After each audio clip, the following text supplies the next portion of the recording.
Hello, I am Lisa Gardner. I am the co-founder of OMS Strategic Advisors and host of the Uncompromised podcast, where we have an unwavering commitment to values, beliefs, authenticity, integrity, character that brings heart and care to an organization.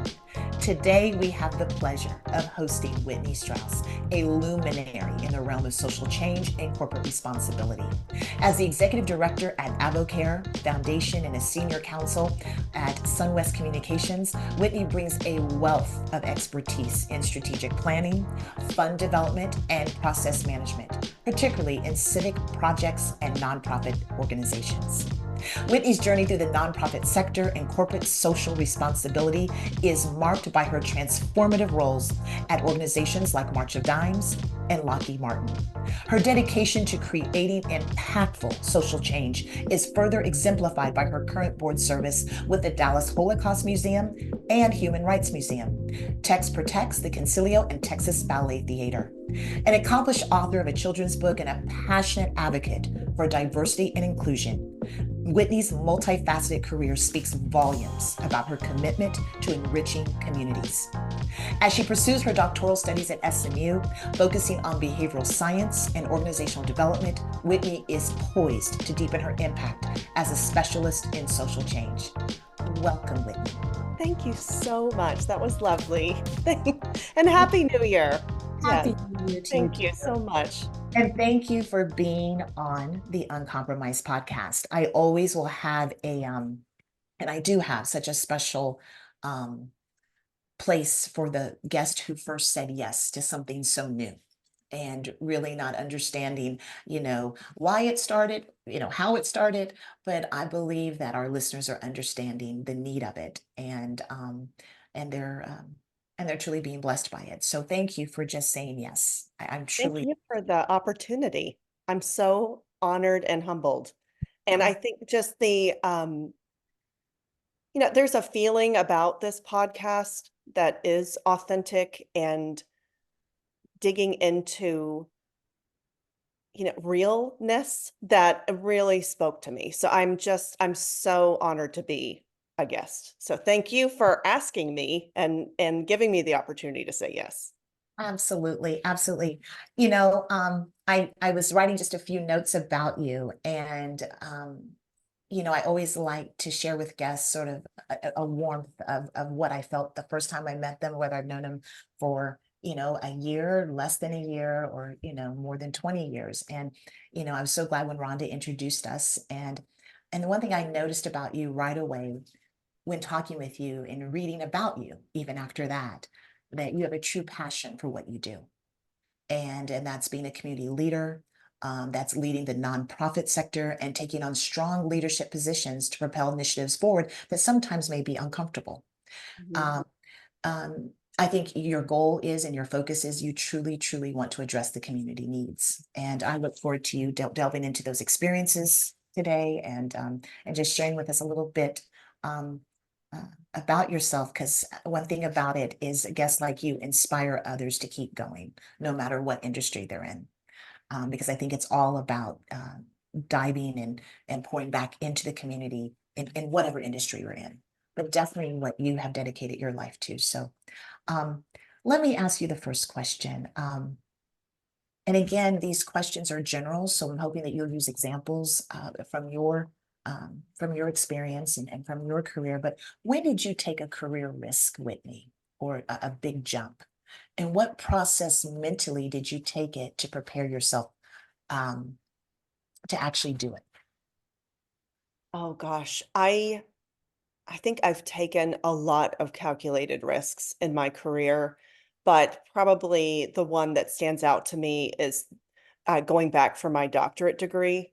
Mhm. I started that in 2019, taking that leap to pursue something that I knew would change me fundamentally, um, kind of pull everything out and examine it and come out a different person and what I wanted to study.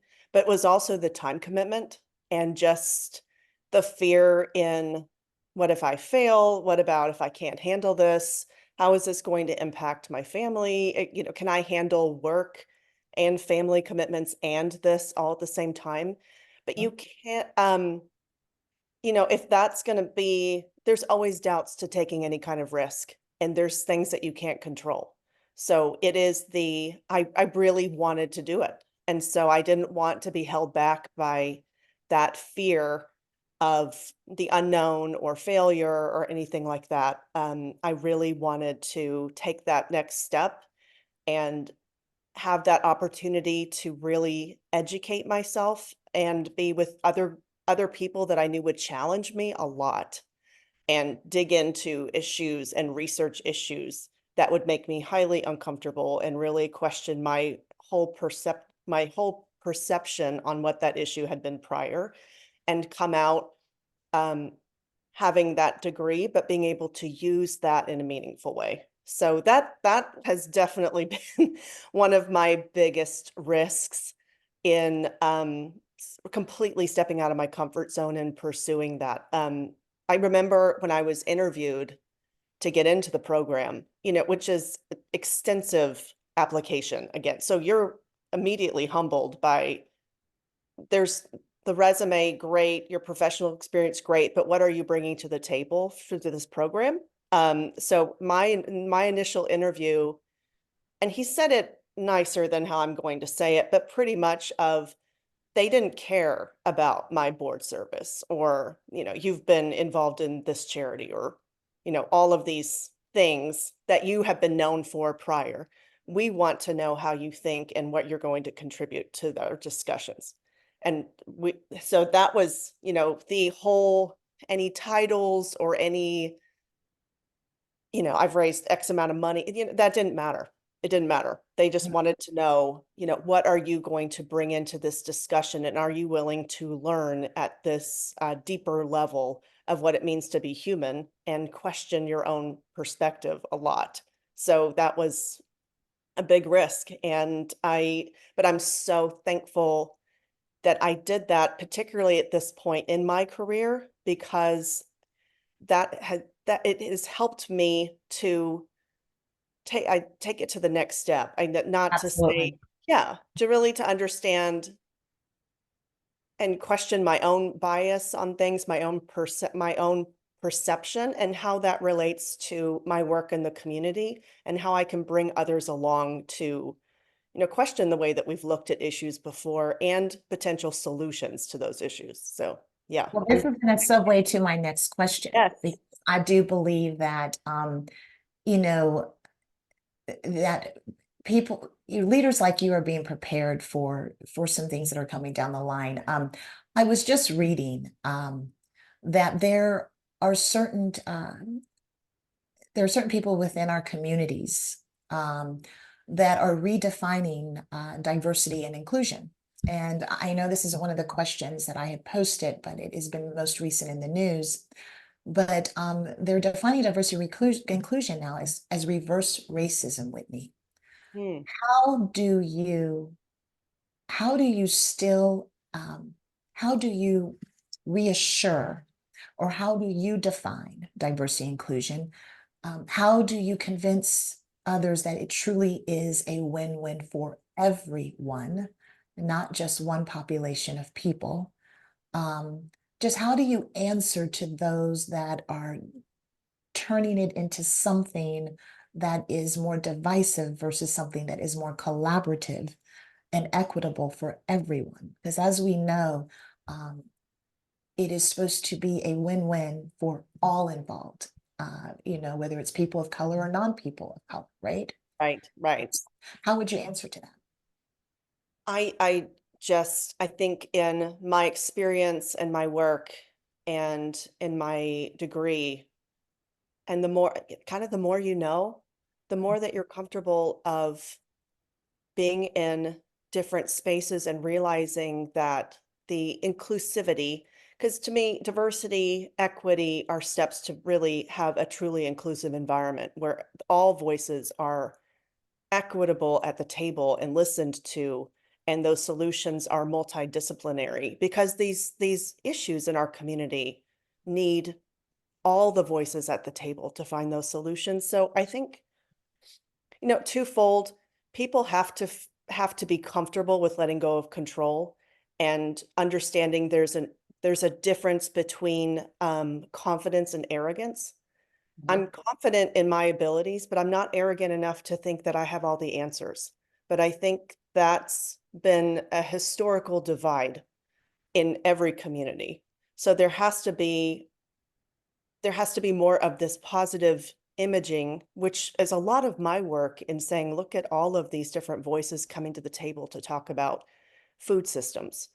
And if you're allowing truly local solutions, if you're looking at the inclusivity of that and what's actually working, there's a lot of diverse voices at the table that are looking at this issue. So I think it is just continuing to say this isn't a takeaway, it's an addition to truly finding long-standing solutions. It's not taking away something or a negative. It's elevating everyone. So, but there has to be, I think the more that we talk about, the more that we educate about it, and and again, the not using reverse racism as the terminology for it. In all of my work, that's the long lasting solutions are the inclusive but it is taking that time to get out of your own self and go and listen and learn and be comfortable with that these answers that we're looking for, we have to be interdisciplinary. We have to be in how we're approaching this. So I think the more I go back to the more the more that you're comfortable in. This isn't a negative movement. This is something that's absolutely necessary if we are going to come together to find solutions versus continuing to talk about issues. Absolutely. Yeah. I think that you have communicated so well. I love when you just said that really diversity and the equity piece is to make sure there's inclusivity around the table, that Mhm. there's true inclusivity at every level. I really like how you stated that. Um, and again, it is, you said not a takeaway. It's an addition to. It's Mhm. a benefit. It's a benefit to all. Um, and whether we need to, more communications, more sitting around the table and discussing this, you're absolutely right. We can get a clearer picture, um, and understand what it is and what it isn't. I I, guess, really the past 3 years now, Mhm.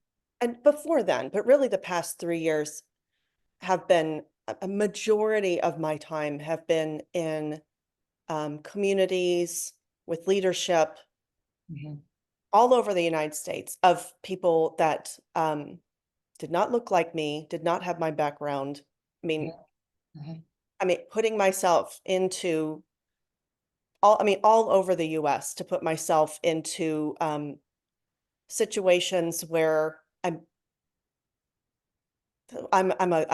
become very comfortable with it. But sometimes I was not, being told things that maybe, were uncomfortable subjects to discuss in these communities because they are without control of food for pretty harmful and uncomfortable reasons. And so you have to understand that and the anger and distrust around that in Yes. order to, really talk about, okay, now what are they viewing as the solution? How can I support that? So I think, I'm coming from, 3 years really being entrenched in communities that were very different than how I grew up and really, where my house is now. But really seeing the value and really understanding the root causes of some of these issues, and then being really encouraged by looking at what these communities are doing and how all of us can learn from that and then support that. Yeah. Not to say I don't have to go in with it shouldn't be me going in with the solution. It should be me supporting the community-led solution. Yeah. Absolutely. Absolutely. What have you seen? Give me, give the listeners, uh, what has been the impact of what you've done? Give us maybe three highlights of some impact that you have seen, that you have been involved in, where you have seen actual change and there's been something that's been substantially done within the communities that you have served. Gosh, it's really exciting. And so my dissertation is a little bit of a departure from my career so far, and really has been more philanthropy-ish focused CSR. Mhm. I really have become very passionate. I mean, from this was a while ago when I started being involved in the North Texas Food Bank in hunger, and then that evolved to food insecurity, and then really looking at, okay, what were the solutions going on to still this really devastating issue that we still have in this country of food insecurity. But we have plenty of food to feed people, but access to healthy food, and why. And anyway, so my doctoral research has been around the impact of urban agriculture and studying that movement across the United States. It's not new per se. I mean, it's been in cities since the 1800s, but as far as a use to address this disparity of food access, especially to healthy food, that is more of a relatively new movement. So I have been in urban areas, I mean, all across the United States, and talking to farms all over the US and spending a lot of time with them. I'm super encouraged by looking at Detroit.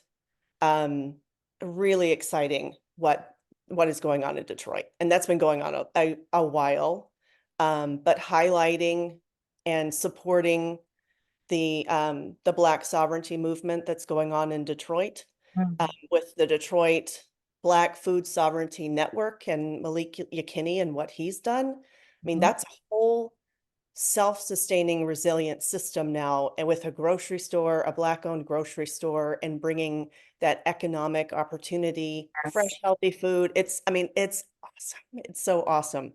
So really, that was great to have that opportunity to go and meet him, because I've long followed him, really for more than a year. To be able to go and talk to him and see what's going on in Detroit was really, I mean, it really moved me. It was amazing. And then in LA, watching this young couple start their farm, and now the movement that's going on in LA as well. But seeing how, starting a backyard farm and then growing it into, a series of farms that are in LA, Mhm. in Compton, the Alma Backyard Farms. So, Erica and Rich, yeah, and that opportunity to go and spend a couple of days with them and see how that's bringing fresh produce to Compton, but also, breaking down a lot of the stereotypes about that community. Because I mean, these are where people live and work and raise their kids, and so, but the perception of Compton hasn't always been the most positive. Well, this is breaking down those barriers and allowing other, not only the access to fresh produce, but people from all over LA can go and visit Compton and this beautiful farm in right there in the middle of the city, and Wow. spend time with the neighbors and, talk and bring their kids. And that was really I mean, absolutely gorgeous. And then in Philadelphia, um, that's he's one of my favorites. Danielle, an urban farmer in Philadelphia, and there's not space in these urban areas, but he's telling me I can grow anywhere that there where grass grows. So there's all these gardens in different neighborhoods of Philadelphia. So I was in West Philadelphia with yeah, and just spending time walking around the different gardens and listening to how he has become the leader for that in his community, and starting off as, he's I asked him what his motivation was, and he said, "I just didn't want to be seen as an alcoholic anymore. I Wow. wanted the chance to help my community, and they needed healthy food." So he has started this whole network of that, and they do a weekly distribution every week. Mm. Seeing like what's possible and Mhm. how transformative it is in these communities has really been inspiring, and It's something that I want to talk about a lot and elevate and have that catch on in other cities more so. Um, and I've been really encouraged by what is starting to go on more so in Dallas. So I want to see that catch on more because just you see all the impact from what's happening. Yeah. I was thinking of Bonton Farms, Mm-hmm. Yeah. Dallas. Are there other communities in Dallas beyond Bonton Farms? That's all Yes. I can think of. There Yeah. are. Joppy Mamas has started by Kim High. She started that. It's in its second or third year now. Okay. Um, and then there will be meetings coming up this month about the whole food system in Dallas and talking about it not just from a healthy food access, but also from the economic opportunity that comes from farming. So there's more to come, but I've been really excited by the city having somebody just as head of urban agriculture to introduce this into their climate plan. And then because there's so many benefits from urban agriculture, in addition to building a resilient food system, there's the climate part that the environmental impact is huge. So that's exciting to see. So I think a lot more will come with the city and other leaders supporting farmers and starting different initiatives throughout the city. Yeah.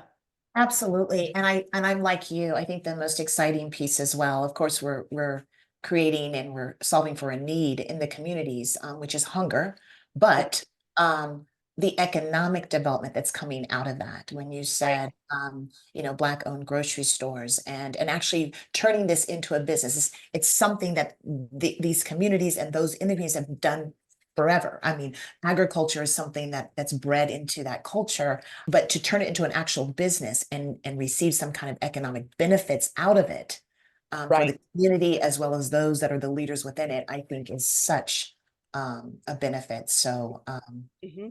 and a blessing. Yeah. So absolutely. And That's the social capital that comes with yes, introducing yes, an agriculture has absolutely. been well beyond what I would have defined before going into this study. Just what it has meant in these communities, how neighbors know each other, they feel better about where they live. Right. Yeah, it's just that part is so powerful. There's this, Absolutely. taking ownership of this and being able to provide that for your community.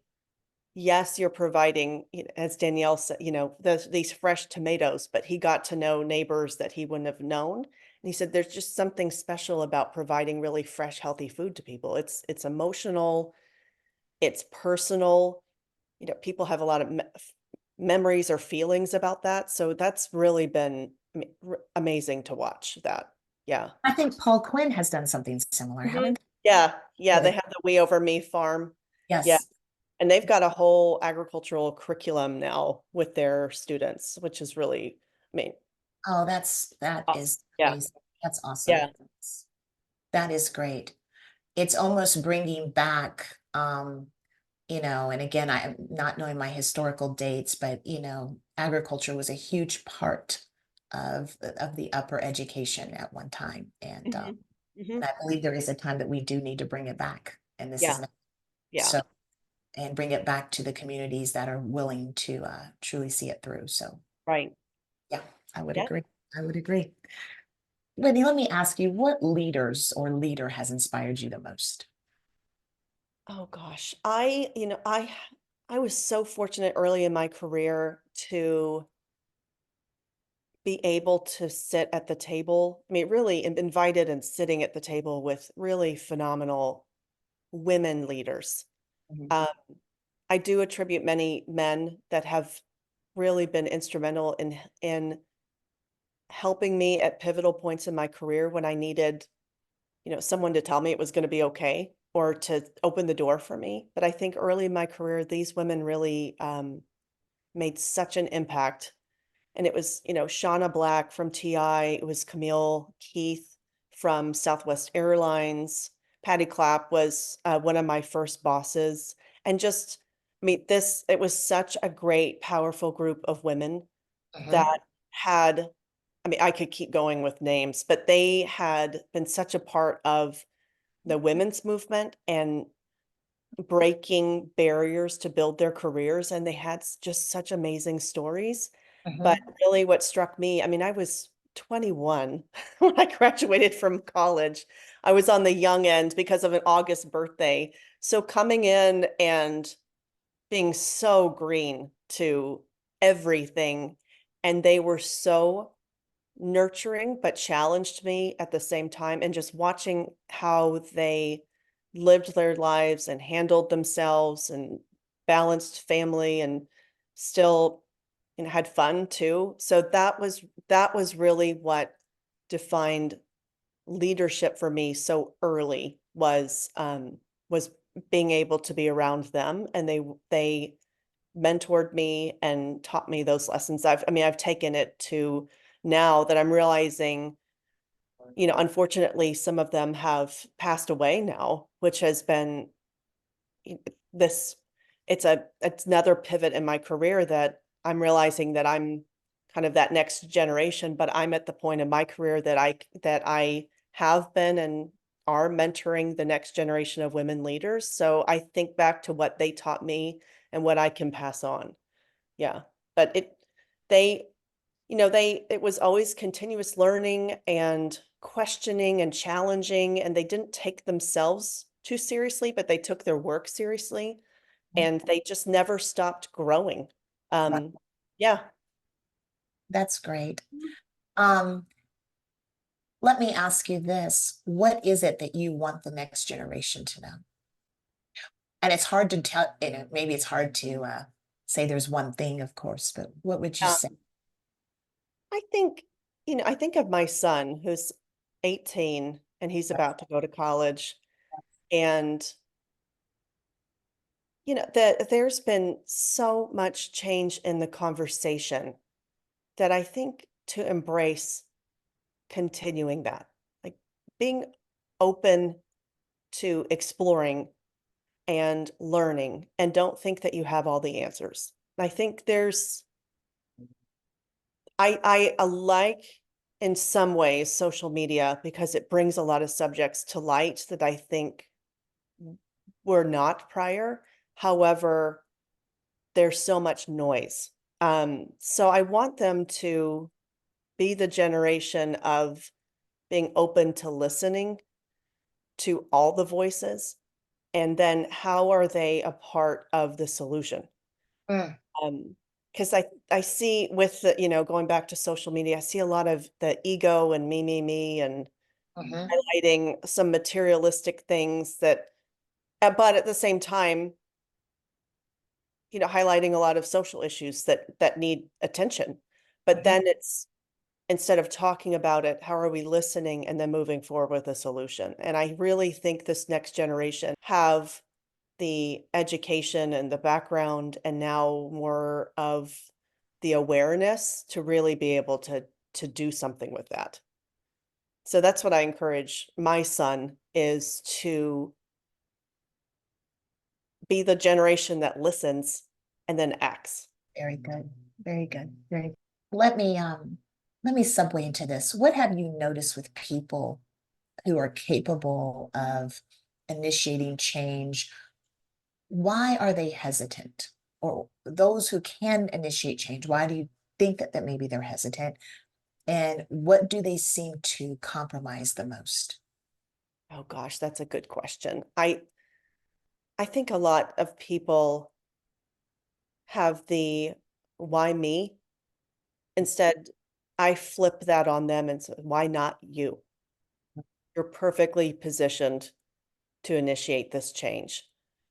And I think it is sometimes that the ones that have the most capability may not have the confidence. And so I have really been more intentional that next generation, well, and even, women or men my age, that going, you are perfectly poised to go do this. And there's always going to be barriers to hold you back, but there are also, in addition to barriers, opportunities. There, it goes both ways. So I think it is encouraging them to build their confidence and their capability, and then building out what do those next steps looks like to implement this change. Yeah, but I do see, I think it comes down to a question instead of why me, why not me? Because if we all thought that no one would take that risk to put themselves out there to try, and it may not work out, but try to make that change. I think personally, I've gone through that with the doctoral research and what's going on with food, because there's a lot going on with that. So it is well, why me? Am I the right person? Well, maybe not, but why not me? Why not take the risk? Because you never you never know what could happen with that. Well, let me flip this question. For those that are capable of initiating change, that have the influence and the power, the networks to do so, why do you think that they don't initiate change? Especially if they see that it needs to, especially if they see that it needs to happen, that truly there is an inequitable situation, an injustice, or maybe there is, and you can use food as the example as well. Those who have the resources, the networking, the influence to initiate change, who you would think would have the courage to do so, because there's a courage piece there, right? There's a courage to say, one of my guests, Dupree Scoville, who I love dearly, I think he's the perfect example of saying, I'm going to use all my resources, all of my networking, all of my influence, because I'm not going to be a problem to the change that needs to be made, right? Which I think he Right. said something on the podcast when we interviewed him, similar to that. I'm not, why would someone be hesitant who had all of the resources to make a change? I run into that a lot. I was actually just talking to another philanthropic leader who has immense capacity and network. And I said, it's not, I think it comes down to sometimes the confidence and again, going back to the why me, but Mhm, mhm, and sometimes it takes that, someone to challenge you to say, this is your time to step up. Um, I don't know if I think the fear maybe of that how it will be received, or that it's stepping out of your comfort zone, or whatever that looks like. That was in this case, that was the case here. mhm, But I I think sometimes then it's just being challenged for, you don't always have to know the perfect path forward, but just take a step. And mhm, for her, it was, you could really be a thought leader in this area. You've got all the right things. You could really make change. So, what would step 1 look like if you're gonna make change in this area? And so I said, "Go for information interviews. Ask the people that are the most involved. There's one thing missing that they need in order to be successful. What's that thing?" And you could provide that thing. And it's really been amazing to watch how she's embraced that as a leader, and also how the organization has provided that a really incredible support to build some really amazing community collaborations. But it was, the confidence to take that first step. I think some people are afraid to put themselves out there, and how will this be perceived, or how will people react, or that. But well, but I think it's worth the risk. So it's kind of helping them weigh that out and putting themselves out there. Yeah. Well, I like the fact that you've been traveling to these different communities around the nation. You mentioned Detroit, you mentioned LA, you mentioned Philadelphia. Mhm. What difference are you seeing, or maybe you're not seeing any difference, but what difference are you seeing in community leadership, from those who are able to make changes in those communities versus, Dallas? What is the difference in these maybe four major metroplexes? Every city dynamic is different, but in when I've met with these leaders, they kept going. when there were a lot of barriers, or they all had a lot, all of them have similarities in that story where someone told them no, someone told them it's not going to work. Some kind of cost came up that wasn't expected, and they continued to move forward because they were so invested personally and believed so strongly in what they were doing and the potential outcome from that. Who's going to benefit from this? Okay, and let me just interrupt Yeah, you there. yeah. Are you finding that geographically, was there a difference in the leadership from Detroit to LA to Philadelphia to Dallas? Were you finding there was a difference in that push that they had, or that that inspiration they had, or that motivation that they had versus another city? Or are you finding that pretty much that was their leadership style across the board? They all shared a similar leadership style. I think the motivations were similar, but then somewhat different, because Mhm. in and that's coming in Dallas too. But I think Mhm. I'm going to bring up Detroit. I mean, that Malik's background, his dad was a part of the Black liberation movement. I mean, there are some very deeply rooted racial inequities in that was going on in Detroit. I mean, at one point there was not a grocery store within the city limits. So that the intensity, the feelings of the disparity on that and why that occurred was more different in Detroit than in other cities. But that, not to say it wasn't in Philadelphia or in LA, because that is there as well.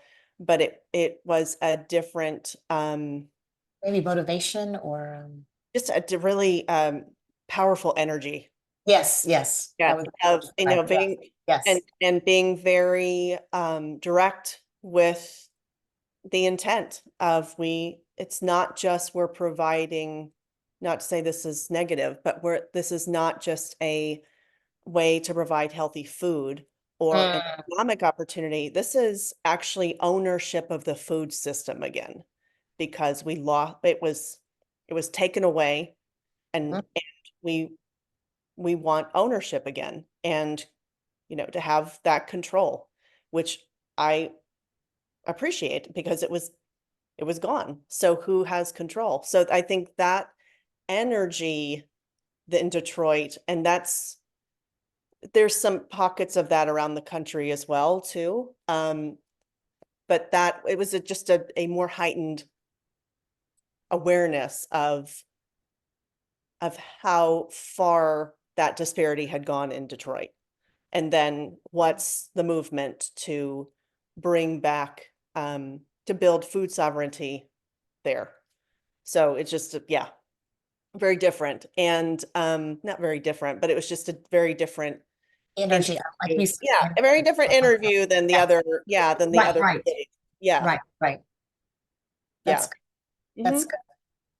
Um, what are the top three character traits? And I think you hit it this little bit on this when you said you want your 18-year-old son to take this away, but I want to sort of revisit that. I like to go back and forth here. What are your top three character traits that you are stressing to your children so they will focus on living a life uncompromised? Because Whitney, even more so in this conversation, I mean, I'm blown back at what you have been purposed to do when it comes to social impact. The more that you're sharing what you're doing, and um,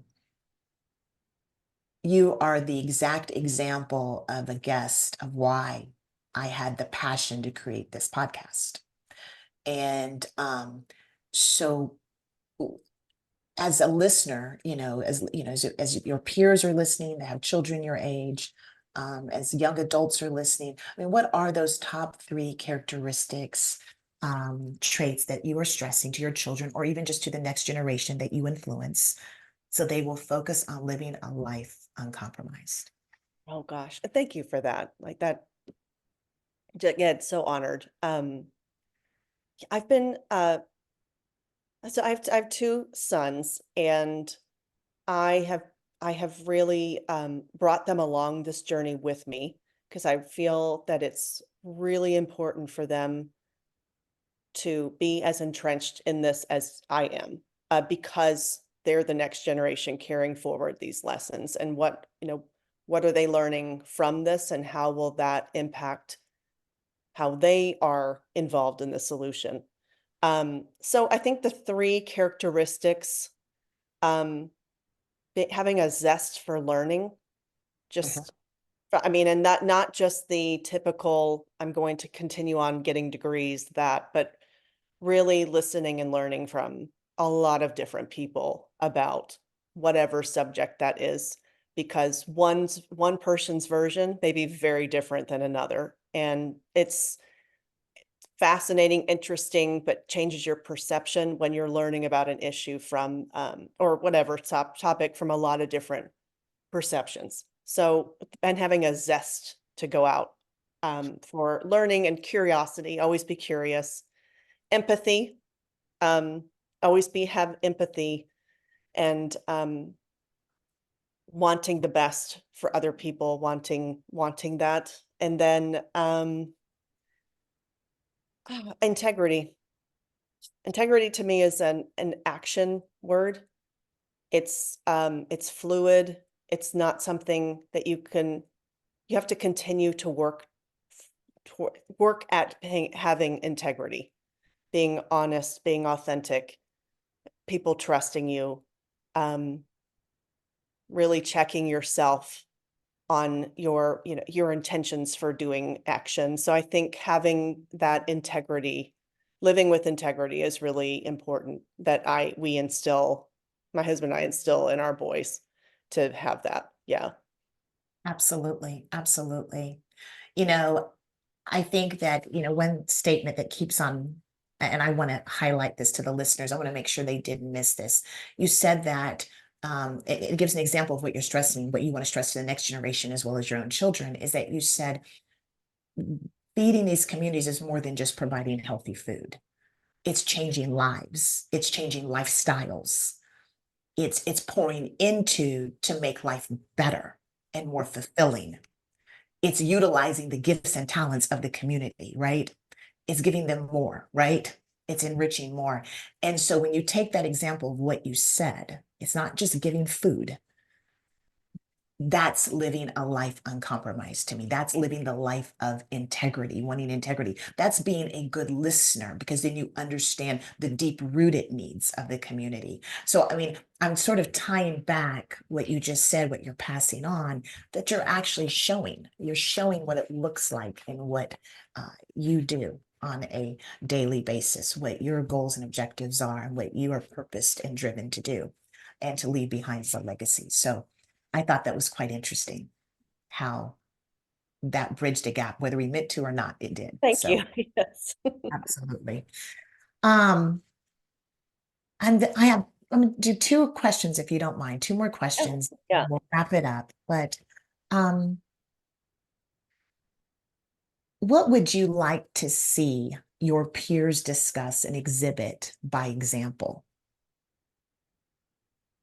for within the community that we live in, the professional community, however you want to say it there. So within your peer group, but also for the next generation. Um, but what would you like to see your peers exhibit? What would you like to see them do, um, that would inspire each one of us to keep going, to keep digging, um, but also what you would like to show by example for those who are coming in after you? Um, some of this started as a result of the pandemic, which was,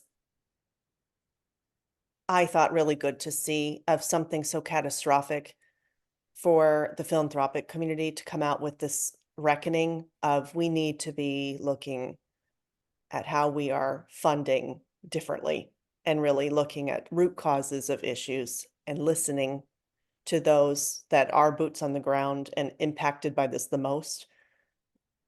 what are the solutions, and knowing that those are potentially, something that you have to build on long term. So I think to continue that, and also, talking to these farms, there's a lot of barriers to accessing wealth and accessing capital, a lot. And so I've had my own reckoning because I have a tendency, just with the world I'm in, to talk about things in academic terms or kind of the buzzwords around philanthropy as I talk about these issues with them. When I'm going to interview in the farms, really feeling a little silly about that at points because they're looking at you going, we don't care about what term you're using for food insecurity or Mm. whatever term you're using. People are needing healthy food. People are dying because of chronic illness. We're just trying to do what is right for our communities. So whatever terms you're using, whatever. And I think as philanthropists to look at, when we're wanting to help, making sure that we're helping in ways that are actually helpful because all of them expressed the hoops that you have to jump through, the barriers to have access to capital to build what they're trying to build, and how difficult it is if you are someone from any of those communities that may not have the network to write a foundation or ask a company for it, whatever. It's hard. So I think in the philanthropic community to think through how we're setting up those processes, so that we're still able to evaluate, for our own purposes, we're boards and governance and things like that, but to maybe try to make it less of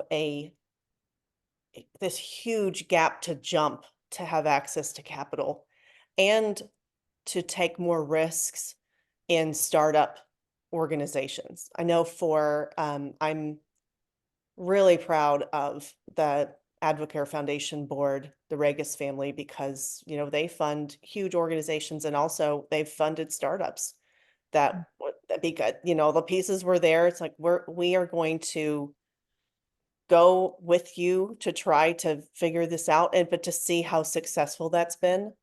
Um, and I want more people in the philanthropic community to have that question on, are we helping in ways that are really helpful to solve these issues, funding local solutions, and then are we breaking down the barriers to have access to this capital in a way that funds potentially what could look like a very small local nonprofit or program that's starting, but that's going to potentially have the most impact versus something that's parachuted in from another organization that has no connection to that community at all. I think it is that continuing to question ourselves and have that reckoning on, are we doing things are we helping in a way that's helpful to really find the solution? Because ultimately, I would think instead of continuing to write checks to resolve these issues, that it's you asking the question, are we really funding the organizations, the programs, the collaborations that are truly going to be finding a solution to these issues that have been going on for so long. So, yeah. And having a comfort in that in our case, what we funded was a little bit of a risk. Mhm. But wow, has it paid off to see the impact. Yeah. But on Wait. paper, it may have been discarded. Mhm, mhm. Yeah. Yeah, exactly, Mhm. exactly. Because it didn't have the bells and whistles, Exactly. Yeah.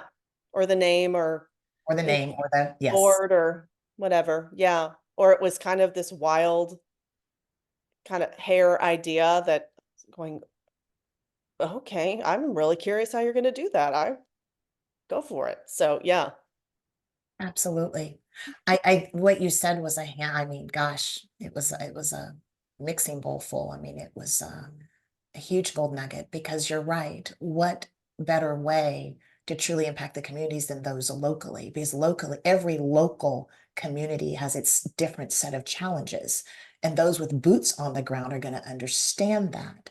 And then to know that the money is directly going there is making the largest impact of the needs that need to be met versus this whole parachute. I like how you said a parachute, a philanthropy kind of funding that Right. may make the impact or it may not. It may have gone to other things. So gosh, that was a lot to think about. And I think it's a way to bring what you're saying, it's bringing, I think, more of an integrity to meeting the needs of those communities too, to keep it on a local level. And there's just more integrity going in. And again, it's more than just feeding the communities, it's providing this whole economic kind of platform and development and pouring into Right. Right. beneficial. So Yeah. yeah, that was a lot there, Whitney. Sorry. It was, and it Yeah. was great. The Um, money, I mean, if you think, if I'm funding a local organization, I know the money will stay local, they'll hire local. The solutions are very much bound to what's going on in that community versus kind of this theoretical overview on maybe this will work, let's try it here, but it has no connection to that community at all. And there's always nuances. So that's what I would encourage. And that's a risk for some philanthropists because these organizations may not be as quote buttoned up. right. And they may Yeah. not have the same structures in place. Mhm. So, yes. Yeah. So again, it's taking that step of courage and risk to say, will this, this will make impact at this Right. level. Right. Yeah. And I'm glad that you mentioned AdvoCare Foundation and all that they're doing and what the family's doing as well, investing into startups and doing some of this kind of work at a grassroots level. Mhm. That's very impressive. So Yeah. absolutely. Well, let me end with this. Um, I know that you're in the middle of finishing your doctoral studies and only that will give you more strategy, more ideas. It will bring more validity to what you're doing. I think that's along the terms that you were talking about earlier. You as being a community leader in this area, a nonprofit leader in this area, impacting social change. But what do you believe, besides identifying these different urban communities of farms and focusing on food, what do you see is next for you? What do you see on the horizon, things that you have not tapped into, um, that you would like to? Oh God. I mean, there's so much now that, the more I learn, the more I think it greatly influences my current roles in philanthropic advising and also with the AdvoCare Foundation. It has greatly influenced that. I think for my next steps, I'm at this point in my life that these intersections are coming at the same time that I'm about to be up almost not I'll still have one at home, but one will be in college, so I'm as a personally going through a shift in that, and at the same time figuring out, what does that next step look like?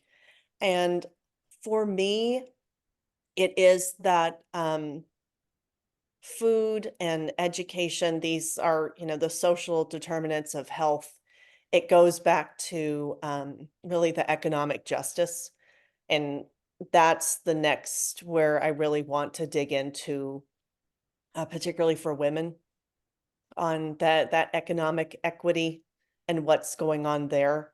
Mm, Um, Pay equity, career opportunities, seeing that people are having the opportunity to move within their career, having more access to educational opportunities. So I think that would be really where I'm wanting to explore more so next, because in all of these, they all relate.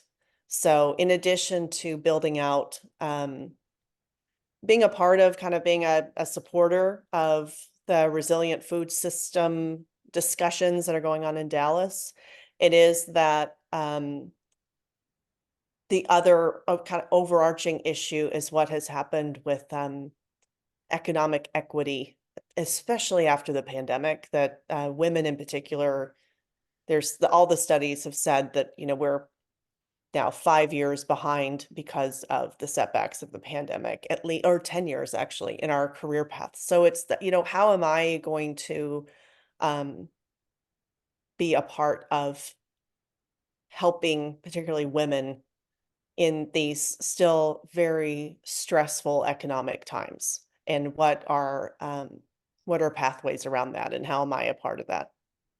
That's great. That's great, Whitney.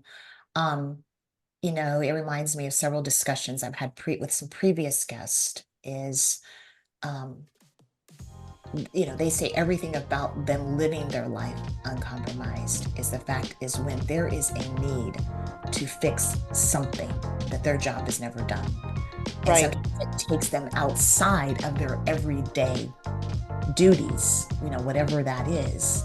But that's interesting when you said what's next. And then the fact that you're connecting the dots, what you're doing, what your focus is. Because you're right, it all interconnects. Mhm. So yeah, I find that very admirable. Absolutely. Whitney, I have to say this has been I would say it's one of my top discussions. You know, of just the passion. If anything, you've given me, you've helped me to remember why I am even doing this, along with my regular job, right? Um, but just the passion behind why these discussions are important, the authenticity of them. And I want to thank you for being authentic today and just sharing with the listeners uh, the importance of what you're doing and also sort of the deep-rooted issues that we still have yet to to solve and what we need to address. So thank you so much. Thank Thank you. you so much. This has been a pleasure and really an honor, and I'm so appreciative of this time. So yes, thank you so much. Absolutely. I'm so grateful.